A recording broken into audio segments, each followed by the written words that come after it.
He wasn't as close with Van Halen as people thought he was, because he said that David Lee Roth was like a rich boy, and he just did, even though they both did as much blow as each other, like there was never any, like snort offs or anything like that. Like he said, they just went their separate ways after the show was over. Like Nose there was beers. A lot of nose beers. yeah, a lot of nose beers.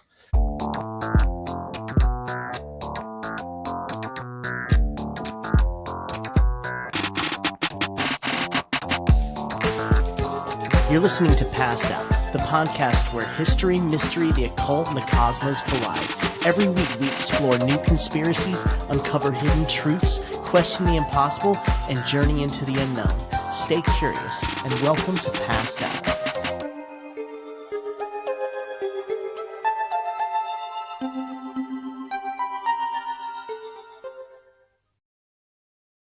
Welcome to Passed Out. I'm Josh. I'm Arash. And we've got Rob with us tonight. Welcome to the crazy train. This is going to be an episode about Ozzy Osbourne. So, where do you guys want to start? Actually, I'm just going to prime the conversation a little bit.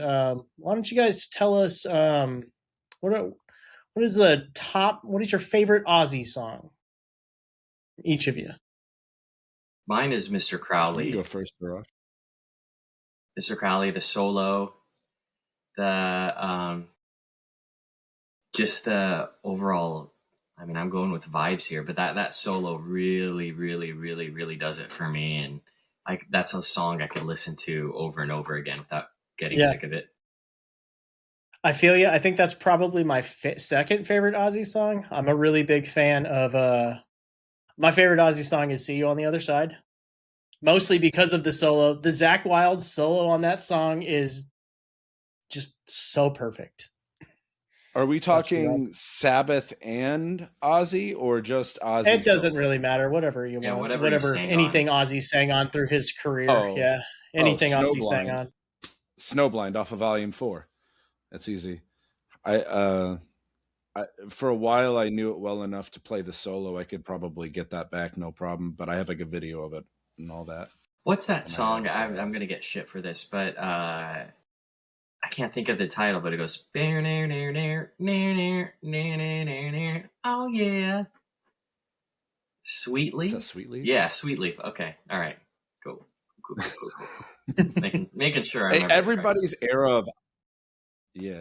era of Ozzy, I think it depends on like what you're into, because like he has ballads, he has the stuff he's like originally known for, which he only had like one scary song off of Sabbath Bloody Sabbath, or off of Black Sabbath's self-titled rather. Mm-hmm. And other than that, everything else was mostly like psychedelic or ballads. Yeah, and every time I hear doom metal, I hear a Sabbath riff just slowed down, detuned, and I think that's a big appeal to me when it comes to doom metal, stoner metal, whatever you want to call it. I guess those are two different genres. Rob, you'd know better than I do. Or is doom and stoner metal? Yeah, I think they're adjacent. It's not the same thing. Okay. Yeah, because like you got, some people call it desert rock. I don't know. I've never heard that before. Desert rock. Okay. I don't know. It's just a term I've heard, and respect to like, stuff that was at least in part inspired by Sabbath. I don't know, but yeah, a producer that was like present for Ozzy's transition had found a tape in their studio's like attic or something like that. It just led me into looking into his last memoir. Cool, and that's The Last Rites. He had a lot. Yeah, I'm pretty sure that was his last one. Okay. It was like from 2024, 2025, something like that. Yeah, I mean, he passed what now, 6 months ago, if even? Something like that.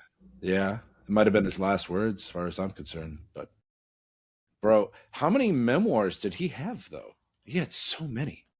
Yeah, I didn't know that about him. Like I think for a majority of public, we got to see the quote unquote human side of Ozzy when it came to the Osbournes TV show. And I mean, yeah.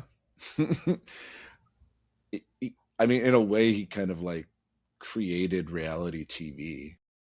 So, in that respect, he's definitely the Prince of Darkness. funny you put it that way, because VH1 just, I don't know if that was that on that had to have been a VH1, right? Or was it MTV? It was Osbourne's? MTV. That was MTV. Okay. Yeah. Yeah, because there were, as far as like celebrity families go, yeah, I think he would be the first family, and then everybody followed suit. The dating shows were the VH1, like Rock of Love, Flavor of Love. What a good era of TV, man! With like the original brain Honestly, rot. I would have never known about that side if it wasn't for Chappelle, dude. Chappelle making fun of all of that was how I learned about it. That's another good show. Like, it wasn't really like, I don't know. Like, reality TV is kind of new, man. Like, I don't know. But we also got like, was it Road Rules? I think that came before that. Yeah, Real World Road And then there Rules. was and then there was the other one. Real World. I mean, not Big Real World. Yeah. I was saying because Big Brother was like based off of Real World, from what I understand. Pretty much, yeah. It was like a cable network TV version of that. Yeah. Now we got stuff like Love Is Blind, which is just crazy, man. And they've always tried to crank it though. You guys remember like they tried to like they had like the Real World Road Rules challenge. Mm-hmm. Yeah. They like pitted them against each other. Yeah. Like, all right. And then you have some two comedians that came from the Road Rules family, Christina P. and Theo Vaughn. And Theo Vaughn came from Road Rules? Yeah. Yes, he did. No shit. How did I not know? I guess I just never really watched it. Like, I knew about it. Like, it was, it was on TV every time I turned it on, I felt like, and I would just be like, oh, I got to wait until MTV Jams comes on or something like that. But I was always just about like the music videos. I didn't give a shit about anything else up until they started doing things like showing what. That's how I saw Woodstock '99 live, was on MTV. Yeah. Or the Riot, after you have bands like Korn, Limp Bizkit, Metallica, I think System, that shit's gonna get crazy after that. Dude, yeah. I mean, that was my introduction to Limp Bizkit though, too. Like, his cover of George Michael's Faith. Dude, that shit changed my life. And so, but yeah, MTV was that shit was fucking, back then, best TV fucking network ever. So what did you see in the last Rites that that caught your attention? Anything that like you didn't know, or something? Well, yeah, it focused more on like the end of his life, and I had no idea that he was like in endless back surgeries up until like his last tour. Like, they had found out that he had all kinds of shit going on because of some it was like a steroid he was taking for his voice to like loosen things up and to reduce swelling. The way it worked, it would suppress your immune system. So he ended up developing all these fucking crazy ass problems, like on top of his Parkinson's. And dude, I think we had a kind of like MTV in a way kind of like made him look more fucked up than he was, because like when it came down to it, like it was his Parkinson's and other shit happening, the reason why he was acting like maybe a little the stutter and everything, just like wonky. Yeah, like, don't get me wrong, during the Osbournes he did say he was like running up to his room to smoke weed every chance he got, but this is also back during when Jack and Kelly were both on drugs. Is that mine? No, that can't be mine. Sorry. Yeah, I don't know. but he starts out by like kind of like talking about kind of where he was at in the beginning, and then kind of goes through his like life story in like a kind of like a real fast succession. Like he doesn't spend a lot of time on any one subject. I think it's like a 10-hour listen on Audible. But you know, I don't think I ever realized that he was like from like a working class family, you know, versus like, you know, David Lee Roth, his family was rich. Yeah, I guess I just always assumed that he, you know,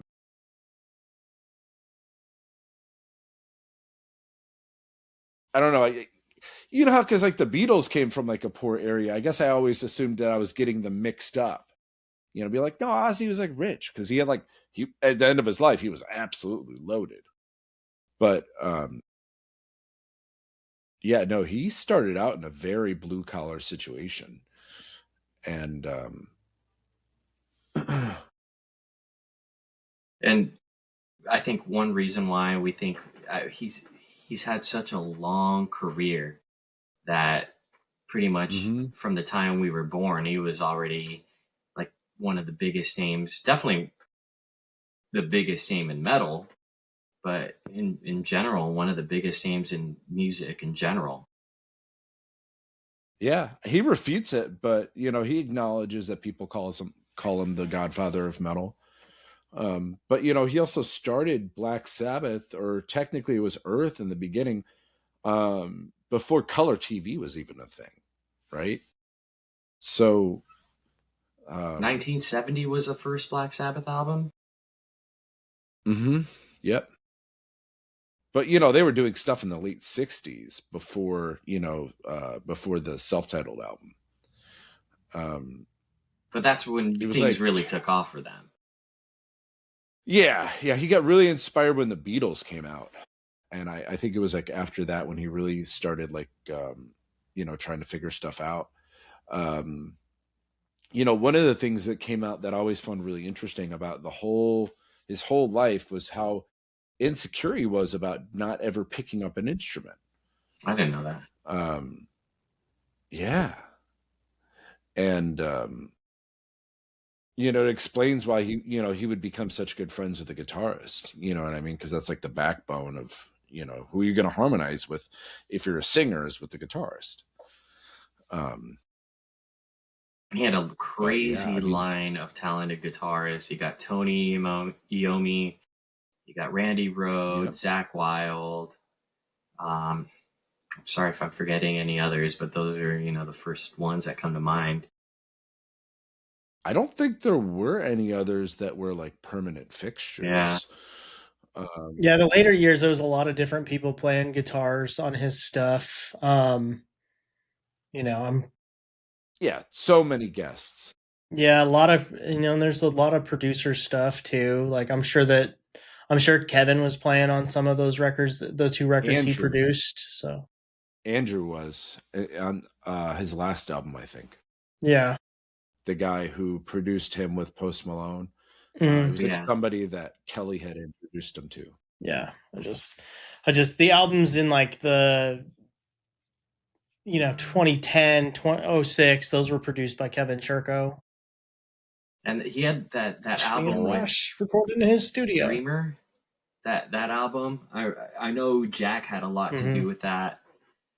Yeah. And there were some good albums. You know, I don't think he really had a stinker per se. Good songs and bad songs in some cases, but overall, like good albums. Yeah. He'd have stuff off every album that fucking broke through, though. Like that was pretty big. Yeah. Like every time he did something, just about like, you know, it would be news. And you know, part of that might have been due to Sharon. Sharon. She did a lot. You know, that's actually who saved his ass. Yeah. Yeah, she saved his ass after he left Sabbath. You know, he was staying in a little studio apartment or something like that in West Hollywood, and just you know, said, you know, in his own words, in a matter of speak, he was stinking up the place. You know what I mean? Just drinking and, you know, wallowing in his own filth. And literally and figuratively, she shows up one day and literally and figuratively says, "You've cleaned your shit up. We'd like to represent you or whatever." And but there was like a few weeks, I guess, in that point where he really thought that his life, this is before he had even started dating Sharon. So he has a wife and kids back in England that he's unsure if he can even support them. And her dad was a music manager too, right? I feel like he was managing. Notorious. Yeah, right. Yeah. There was like rumors that he had like hung some guy out of a window for trying to take his talent one time. Serious guy. Yeah, so I don't know. I think Ozzy was like, and that was his own words in the book, So I think, there was like he's just like, well, if these people want to help me, I'm not going to say shit about anything they've done in the past. He was pretty desperate. And he kind of had a similar story to a guy we talked about a few years ago, Kyle Rasmussen and Lemmy, as far as getting kicked out for being unreliable, drinking too much, doing too many drugs, but mostly the unreliable. Well, they were good friends.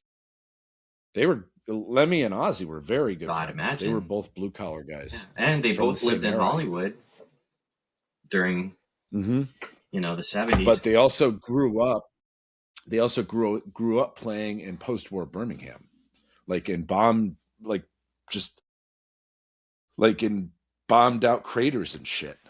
Yeah, that's true. Like post-war England was fucking crazy. He was born maybe like 5 years after, 5 to 10 years after World War II and the Blitzkrieg of England. Yeah.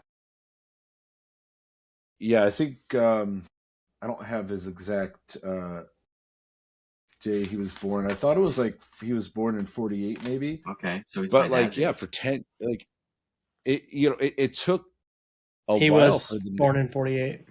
December 3rd, 1948. Oh, he's Sagittarius. That's funny as shit. No surprise there. The guy was chaotic as they come.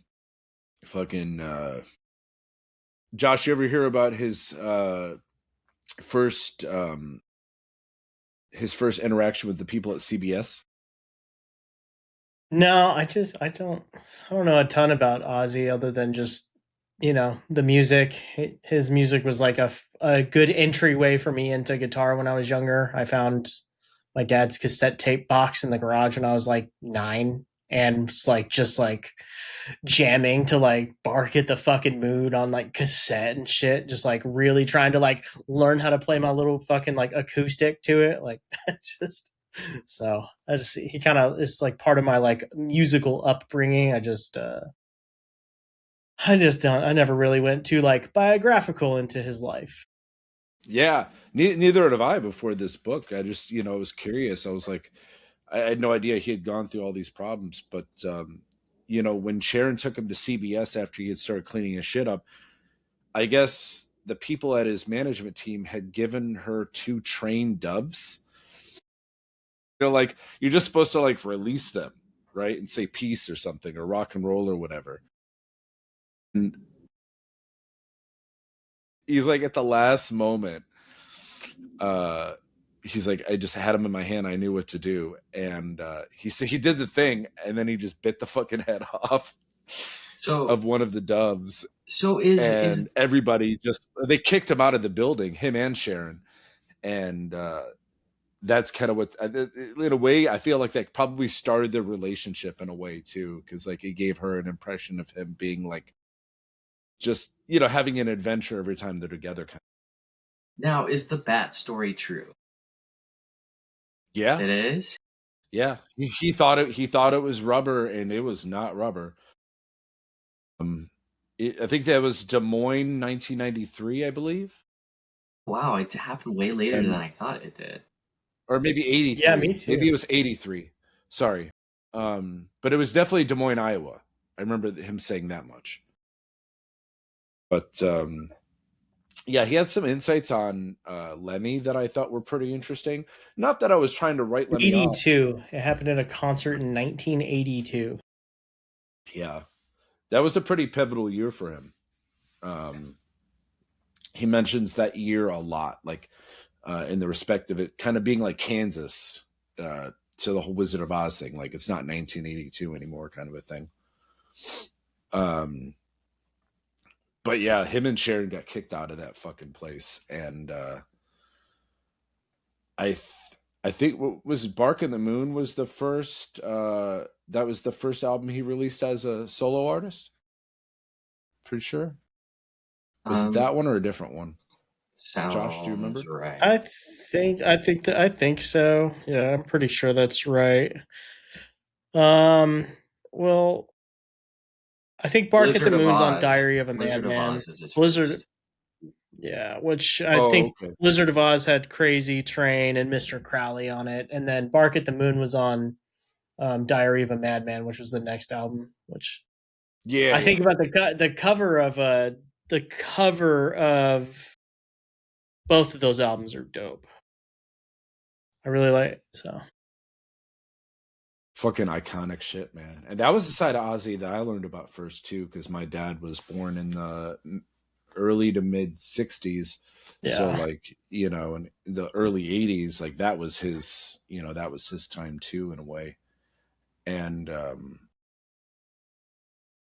yeah, I don't remember where maybe it was just like his cassette collection, but like, you know, he would always listen to that stuff around me. Like it wasn't like anything he ever tried to be like, oh, no, I got to protect his ears. Like I swear I probably had hearing damage by the time I was 10. Yeah. Because, you know, he was all about Ozzy and Metallica. And he gave a big, huge boost to Metallica on the Masters of Rock tour 1985 and 6, if I'm not mistaken. Yeah, it's no wonder, you know.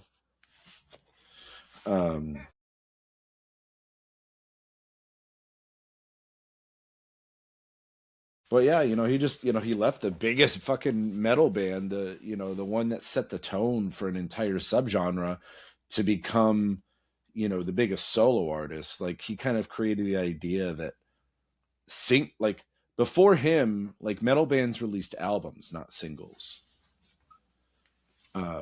So in a way he kind of created hair metal too. Because hair metal was very reliant on, like they were very pop oriented and reliant on singles as well. Yeah, and he's one of the few non-hair metal acts that I feel he fucked with them. You know, like a lot of thrash bands in the 80s refused. You know, they had a little beef with each other with the hair metal bands. But Ozzy, he embraced people like Motley Crue. There's a lot of the crazy stories of his tours were from bands like it was either Poison or Motley Crue, where he snorted the ants. And That was a story from The Dirt. oh, okay, yeah. But there was like this, like from that was a behind the story from music, that those days of like when they would tell the stories. Yeah. But yeah, it was probably Motley Crue, just because like unless Motley Crue was trying to position themselves as being, you know, closer to him for you know, sake of their own image.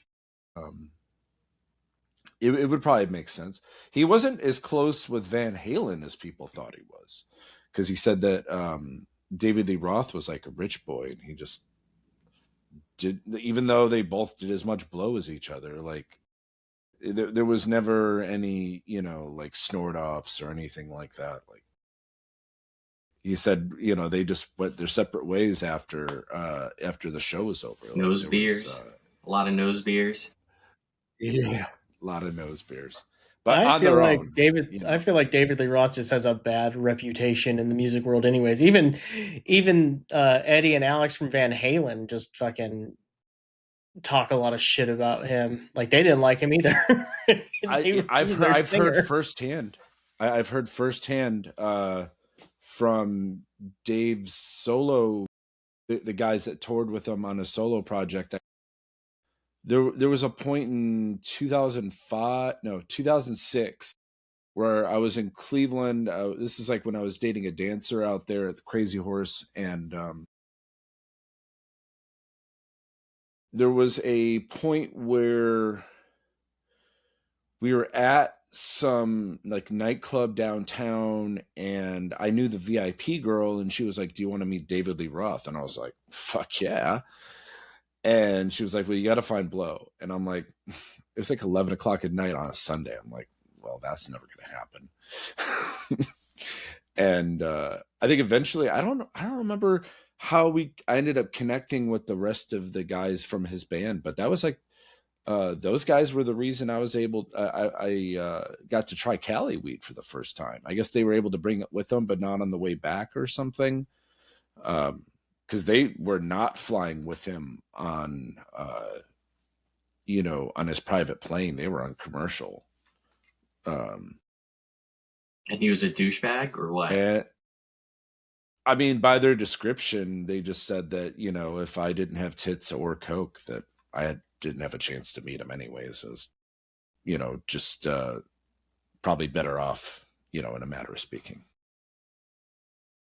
I don't know. Me and my girlfriend at the time went up to their, I don't know if they had a collective hotel room. They didn't seem to have a very high perspective of Dave, though. So even by account of people that knew him personally, even they didn't like him from what I've seen. So, it tracks. Yeah. For some reason, it reminds me of Kevin DuBrow of Quiet Riot. I knew a guy in high school that just his dad randomly knew him, and they had some smoked pork, cooking some smoked pork, and lo and behold, Kevin DuBrow is there with his girlfriend, who's some radio DJ in Vegas, and somehow he found out that I was from Burbank, and he was like, "Oh, you know who's from Burbank? Randy fucking Rhoads." And he was in Quiet Riot, right? Yeah. That's why I said that he was a singer. And he said that Randy Rhoads was in Quiet Riot? I forget about that. That's where he was before Ozzy, yeah. That's right. Yeah. But he said that Randy, he was, I guess, from North Hollywood, which borders Burbank. And he said that there were multiple times where he allegedly tried to dose the water system of the San Fernando Valley, which you can't do, but he was convinced he could do it. And I didn't even know Randy Rhoads was from California. I for some reason, when I was that age, this is 20 years ago, I think Kevin DuBrow died in 2007. I thought he was British the whole time. Which, I mean, he could have been British and Aussie living in West Hollywood. But no, he was from Santa Monica. Raised in the 310 and the 818. Does Ozzy mention in the last rites how that death affected him? Oh yeah, dude. I had no idea how it happened, actually. I had never watched the behind the VH1 stuff about it or anything, but he had a pretty vivid account of what had happened. And I guess the limo driver or the bus driver, they had a small aircraft tour thing, and they were near their headquarters, and everyone had gone to sleep on the bus, and Randy and their hairdresser, Rachel. Ooh, I feel bad. I can't remember her last name, but I'm pretty sure her first name was Rachel.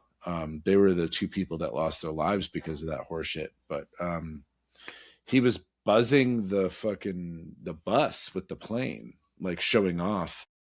And I guess his ex-wife was on the bus or something like that, and he was maybe trying to show off, or who knows. But yeah, he about took out their garage in the process, because the wing clipped the wing clipped the bus, and the plane like flipped on the ground into the building. Damn. Yeah. And like Randy wasn't like one to want to fly apparently either. He didn't trust pilots. So why he got on that plane, Ozzy doesn't even know, dude. Wow. That's tragic. He was so talented. Like he was up there with Eddie Van Halen at that time, like He was better. I would. I mean, Eddie was good, but he was better. He was just different. Like, I feel like Randy had more grasp of like classical strong structuring or something like that. Like, he had more of like a traditional knowledge of his instrument, like as far as like classical music goes. Anything. Like, Yeah, I could see that. Fucking Eddie was he was an experimenter, man. He was always like yeah, making modifications to his guitar and like trying to do crazy sounds and stuff with it. So yeah, I see that.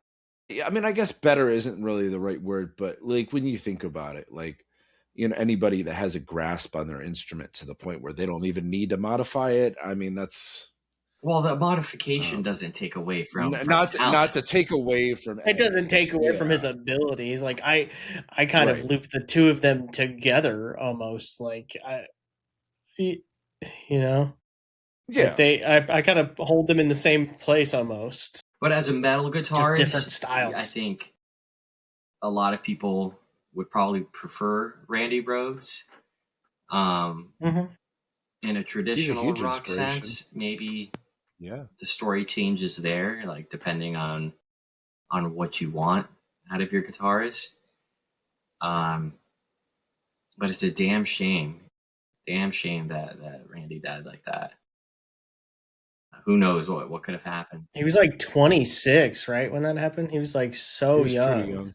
Yeah, he was like 26, and he was that good at then. So, and that was what a few years before Cobain. Was it? Oh no, this is 1982. I'm sorry. So okay, that's another thing that happens in 1982. So I'm catching on. He found Zakk Wylde after that. Yeah. Wow, I always thought Randy Rhoads died way later. Yeah, me too. I thought it was like the 90s, but I guess it was the 80s. Like I don't know. I wasn't even born yet, so yeah. And so that happens March of 1982. Mm-hmm. So that starts. I mean, I'm sure there's other shit that happened before that, but that kind of sets the tone for the rest of the year for Ozzy. That led, I'm assuming, to a downward spiral, even more of substance abuse.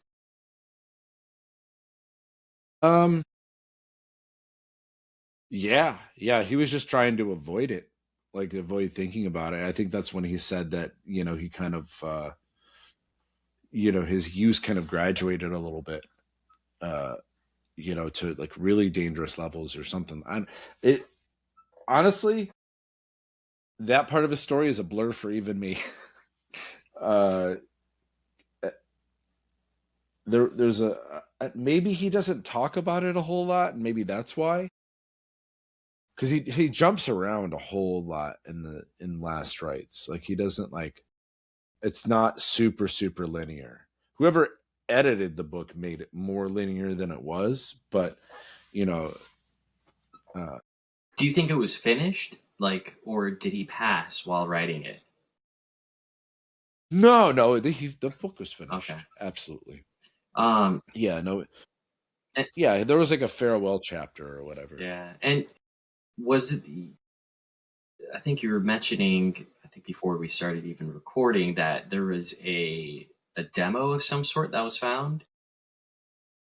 Yeah, so at the first studio where he had done sessions, I don't remember if it was in America or England, but had to have been in LA though, given the proximity to where he was when Sabbath broke up. Because he was in LA after that. But Yeah, there's just like some really bluesy stuff that they had, from like his, first batch of sessions as a solo artist. It was just really bluesy stuff. Did they mention what year? Like, is it before all this It successful would have drugs happened? been it would have been just before he found Randy. Okay, so late 70s probably. Either right before he found Randy, or I don't remember if it was like the producer in the studio playing the guitar with him, or if it was Randy playing the guitar. It could have been Randy. I don't. I wish I could remember better. It's been a few weeks since I read the book. And you've heard, so they mentioned the demo in the book.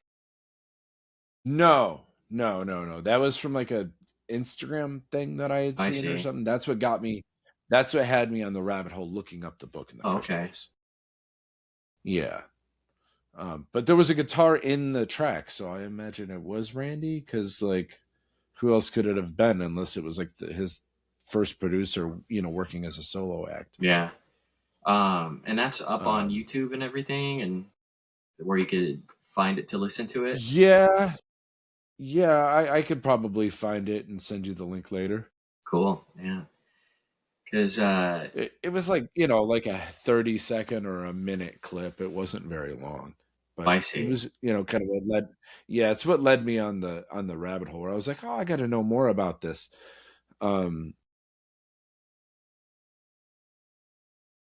Yeah, I don't know. He had a lot of like stuff that like really I felt like I really related to, like when he like reflecting on it later in life, like how he was like dyslexic and stuff. And like I have to read audiobooks. Like I can read like a page, but beyond that, like my attention span just goes to hell. And for him, like his dyslexia had him completely like alienated in his earlier years. So between that and like the fact that he had never really picked up an instrument, like he had these like weird little insecurities that were very relatable for me anyways. um I think in my early 20s I had decided that if I wanted to do anything I was going to have to learn an instrument, because no one else was going to do it for me. I think Josh remembers when I was trying to write poems or whatever to put into music. I haven't been able to write shit since I picked up a guitar, but that's besides the point. And some amazing lyrics are the last piece for me. Like literally the song's like done.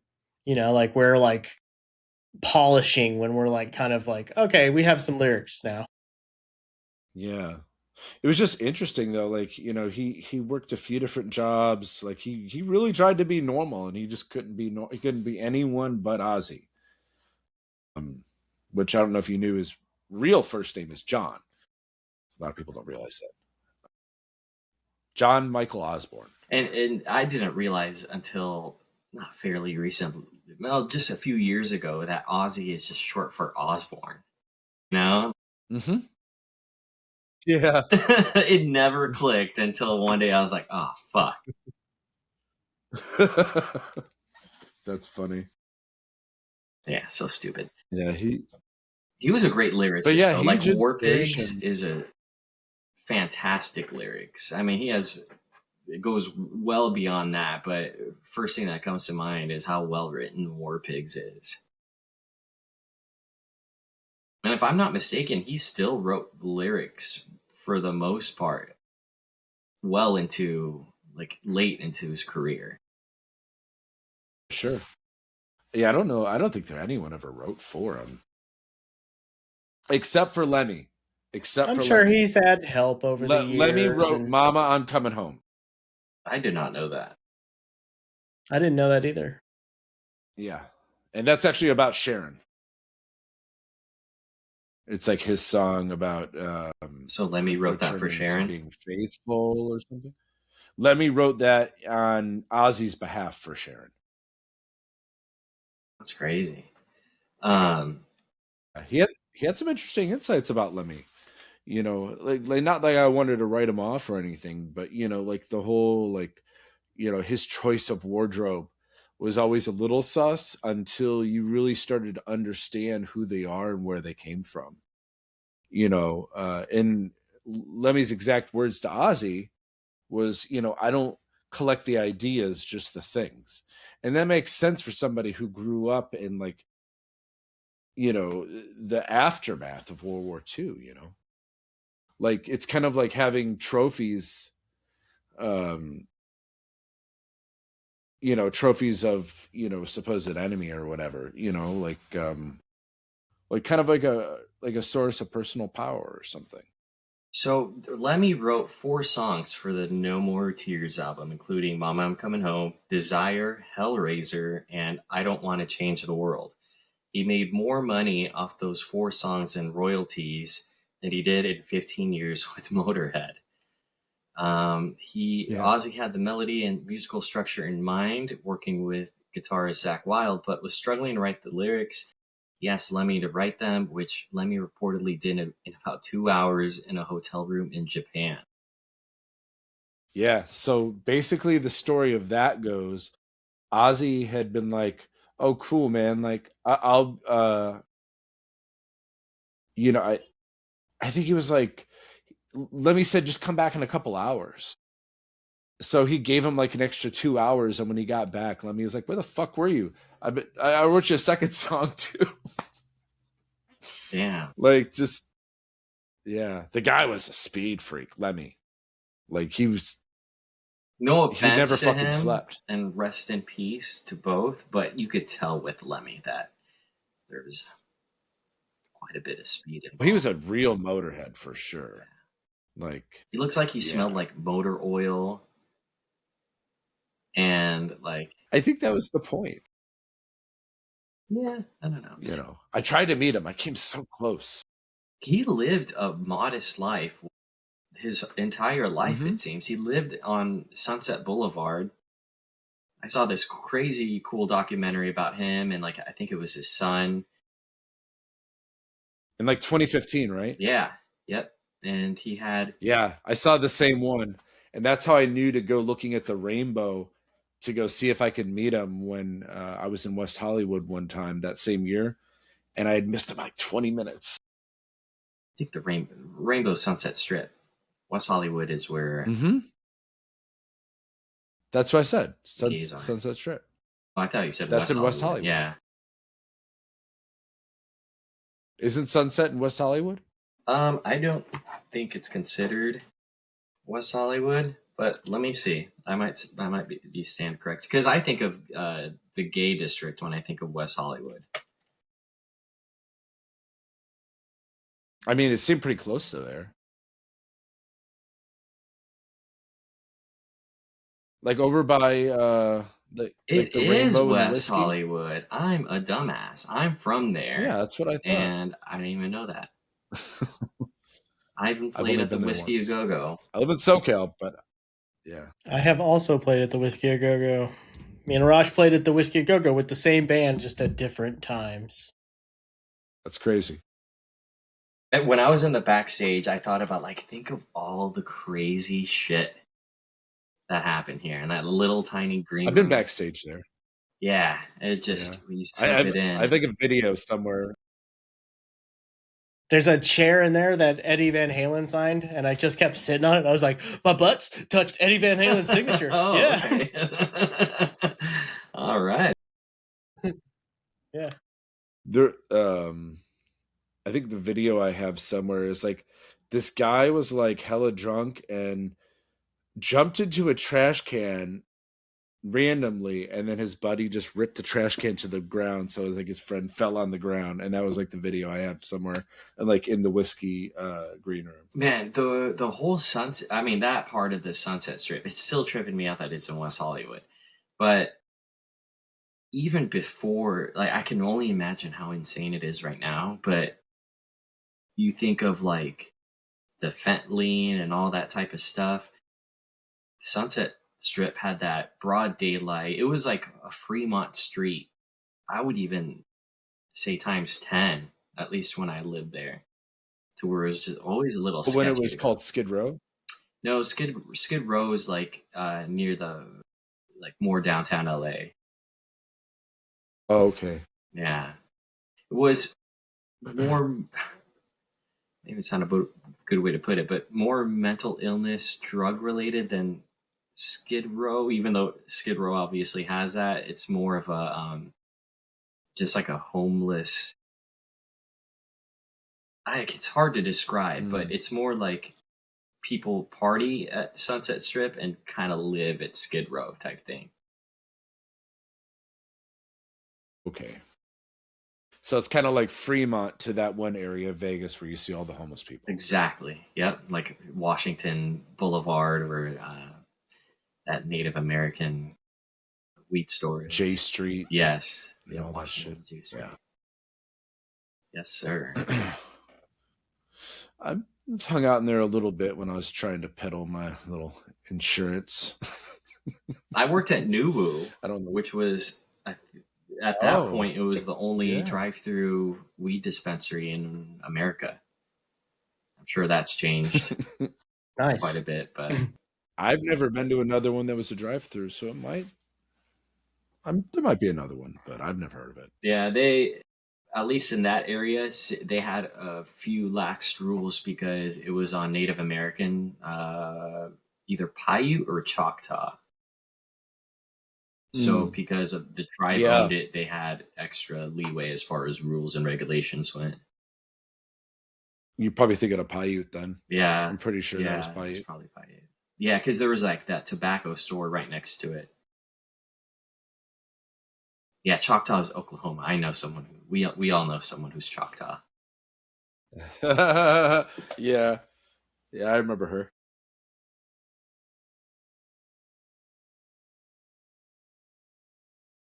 Cool, man. Well, anything else you wanted to cover from last Rites? I mean, that's he had a lot of really interesting stuff to say there. I don't want to spoil it for anyone. There's it's definitely enlightening in the way that he really goes into all the back surgeries and stuff and how it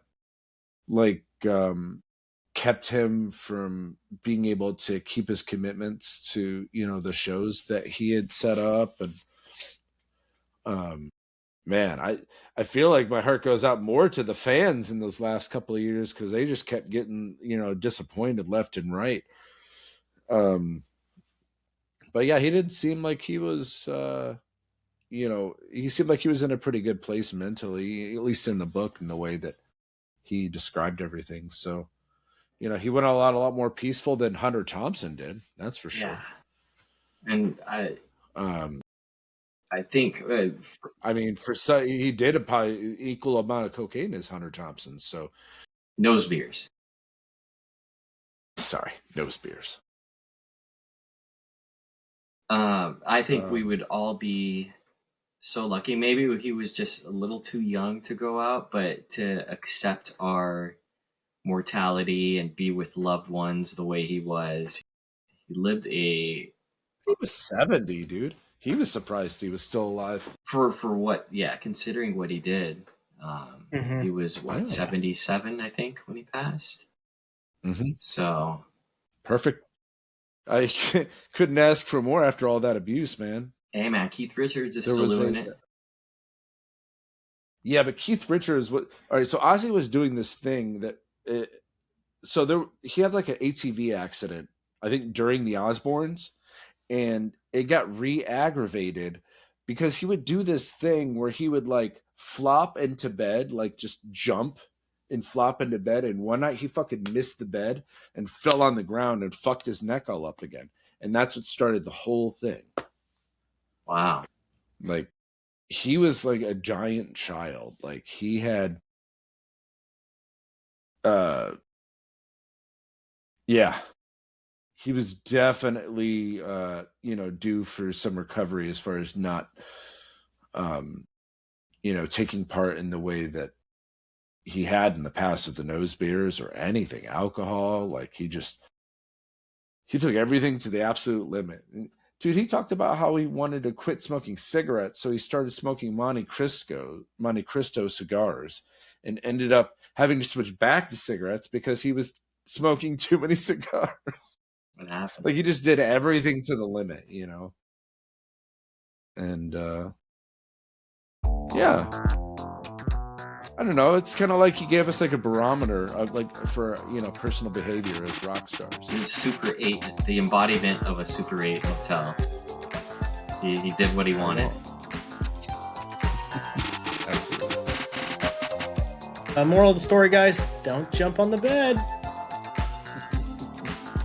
All right, well, we'll see you guys later. Bye. Hey, have a good night, guys.